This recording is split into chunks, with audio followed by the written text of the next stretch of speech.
AITAH for saying, "I told you so," after my husband demanded a paternity test. I had just given birth to our daughter 5 weeks earlier. My husband and I both have brown hair and brown eyes. But when our daughter was born, she had blonde hair and pale blue eyes. The second he saw her, my husband panicked. I tried explaining that newborns can have lighter hair and eye colors that change as they grow. He refused to listen. Instead, he accused me of cheating. Then he demanded a paternity test. Not only that, he threatened to divorce me if I didn't agree. So I did. And things got even worse. After I got home from the hospital, while I was recovering and taking care of a newborn, my husband moved out and went to stay with his parents. For 3 weeks. I was left alone with the baby and had to rely on my sister for help. Meanwhile, his family was fully convinced I had cheated. At one point, my mother-in-law even called me and said that if the test proved the baby wasn't his, she would do everything in her power to make sure I got absolutely destroyed in the divorce. The crazy part? I had never cheated. Not once.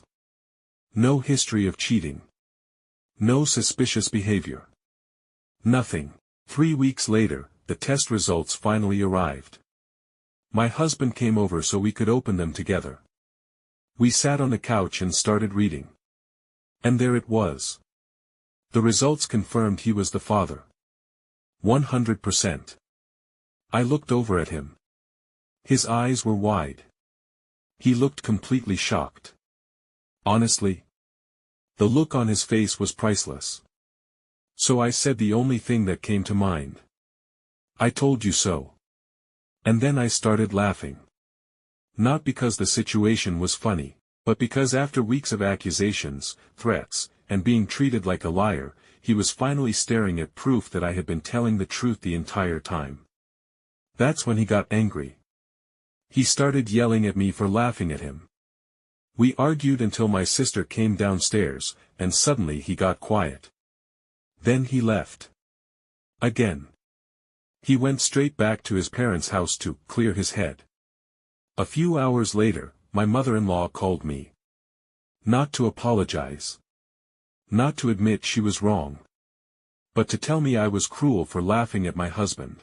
And apparently, according to her, I was the one kicking him while he was down.